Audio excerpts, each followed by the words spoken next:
ليها قصة تاريخية. أخميم هي بلد النسيج والتطريز منذ آلاف السنين، من أيام الفراعنة كانت دي المهنة بتاعتها.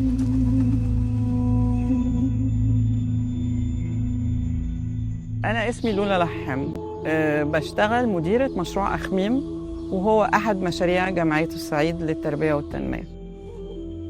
المكان ده يعني زي ما انتم سامعين كده صوت العصافير، جنة صغيرة كده في وسط الزحمة بتاعة أخميم. المكان ده مبتدي من 65 سنة. من 65 سنة الظروف يعني كانت في منتهى الصعوبة، كان الفقر كتير، كان درجة التعليم كانت قليلة قوي، كان في ستات كتير هائمات كده في حياتهم، مش عارفين يعملوا ايه، مش عارفين يحسنوا ظروفهم حتى الاقتصادية ازاي. فقلنا نجيبهم هذا المكان، مكان آمن بصوت العصافير زي ما احنا شايفين، يجوا يقضوا وقت هنا. 60 سنة هنا ما كانش لسه اتبنى. أنا عرفت إن سمحت فيه هنا رهبات، كانوا فيه أجانب، وكانت فيه واحدة أجنبية فرنسوية كانت بتدينا خياطة، خدنا 7 أسابيع. جهازي بتاع الفرح خيطته أنا، ما وديتش برا أبدا. ما وديتش برا، أنا خيطته بإيدي. ابتدى الموضوع بحضانة صغيرة للأطفال بتوع السيدات دول، وابتدى كمان انه نديهم شويه حاجات يطرزوهم على الهامش كده عشان يتسلوا، غير اللعب وغير الرحلات وغير شويه حاجات كده. فكان في تنميه اجتماعيه بتحصل. المنتجات بتاعه التطريز اللي كانت بتتعمل كانوا بيجمعوها على اخر السنه، اتباعت في القاهره، يعني المسؤولين في الجمعيه اخذوا الشغل اللي اتعمل باعوه قبل اعياد اخر السنه في القاهره. والمفاجاه اللطيفه ان كل الشغل اتباع.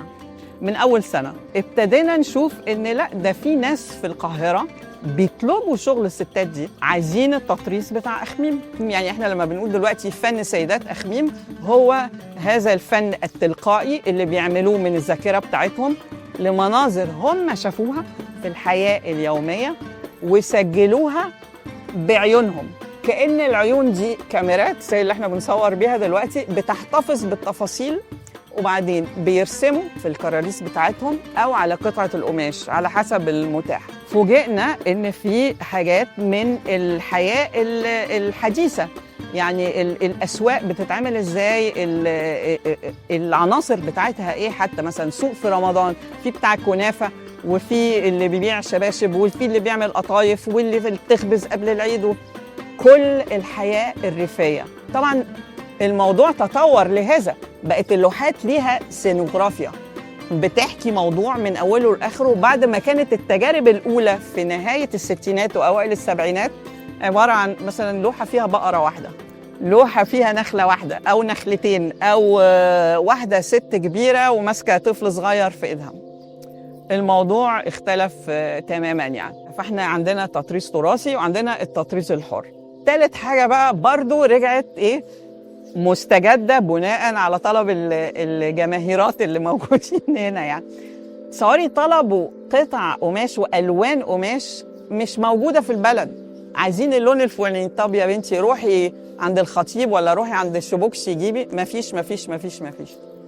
طب ما نركب أنوال هنا طالما هي صنعة السكان من آلاف السنين. ركبنا أنوال، عندنا 12 نول يدوي دلوقتي، والأنوال بيشتغلوا عليها ستات. وأول ما اشتغلوا عليها الستات أنا بكلمك في أوائل السبعينات، ده كان حاجة رهيبة، لأن النول أنت لو دخلتي صورتيه دلوقتي قد الأوضة، يعني فاهمة. ومين الست اللي عندها عضلات تشغل البتاع؟ حصلت ثورة في البلد، لا وأنا مراتي ما تروحش تشتغل وأنا مش عارف إيه وأنا إيه. إنما السيدات مكافحات ومثابرات وصبورات كمان، أكدوا وجودهم في هذا، ابتدوا يشتغلوا وما كانش فيه أي يعني غضاضة، والناس اتعودت على ده، والستات جدعات زي ما احنا قلنا. يعني أنا عايزة أقولك إن الإنتاج جه تحصيل حاصل.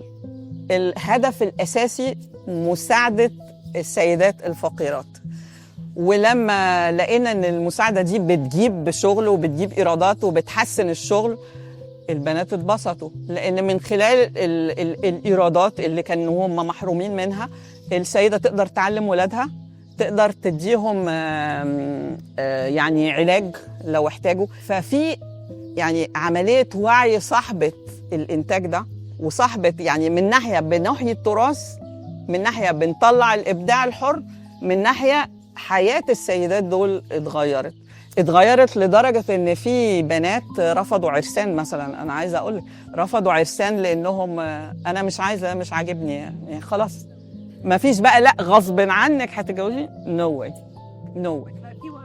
بقى في وعي. يعني انا مبسوطه انه في سيدات هنا بناتها جايين يتعلموا، رغم انه من 12 سنه او 14 سنه لما جيت هنا كانت استاذه سميره تقول لي احنا عندنا مشكله انه الستات الصغيره والسيدات الصغيره مش مقبلين قوي على ان هم يتعلموا. انت عارفه ان ده كان تخوف رهيب بالنسبه لي، ازاي لما ابتدوا يكسبوا بقوا يعلموا عيالهم، فاهمه؟ والبنات مش عايزين يجوا يشتغلوا. طب انا عايزه اقول لك حاجه، في المعرض الاخراني لاست نوفمبر اوكي لقينا ان في عائلات كامله بتعمل فن. يعني انا ما قسمتش لا على التيمه مثلا، التيمه في العرض اوكي، ولا على الوان المفارش التابلوهات اوكي، قسمنا على العائلات. مريم عزمي اسطى الفنانات اوكي، عندها 2 صغيرين ولاد اخواتها فنانين، جمعناهم مع بعض. عندنا 3 اخوات، سعاد ثابت، عواطف ثابت، سناء ثابت، 3 اخوات.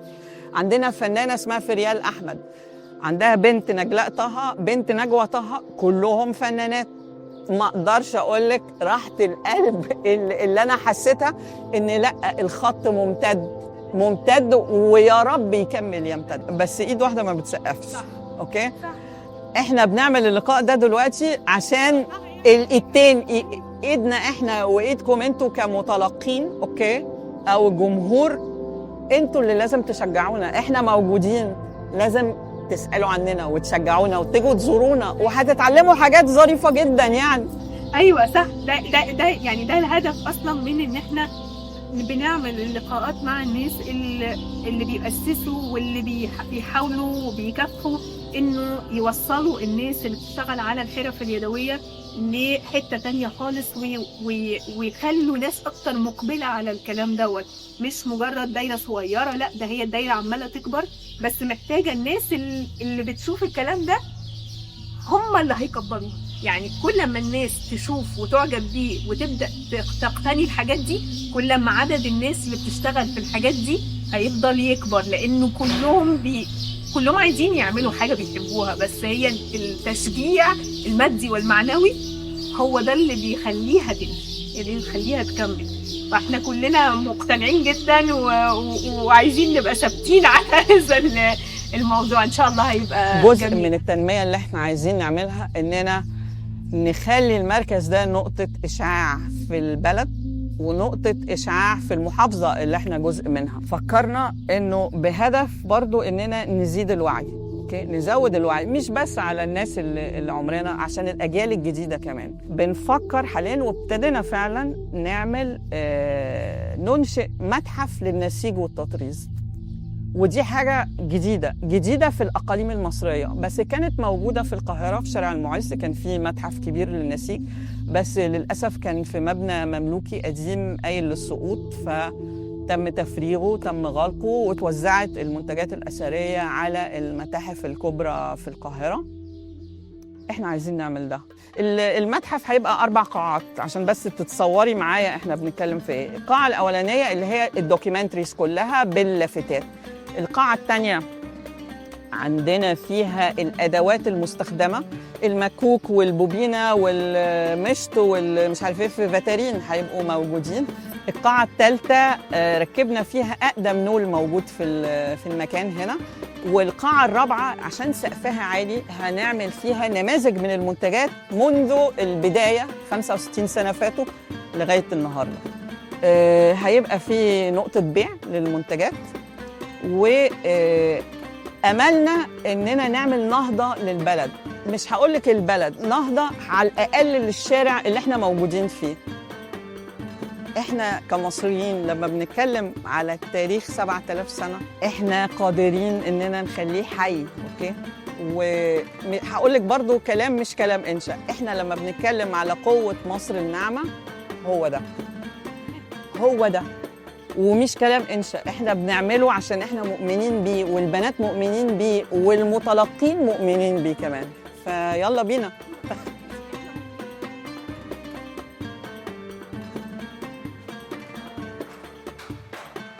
جوزي انا مبسوطه جدا بيكي وبالفريق بتاعك الحقيقه، والى مزيد من التعاون يعني. ان شاء الله. فرصه سعيده.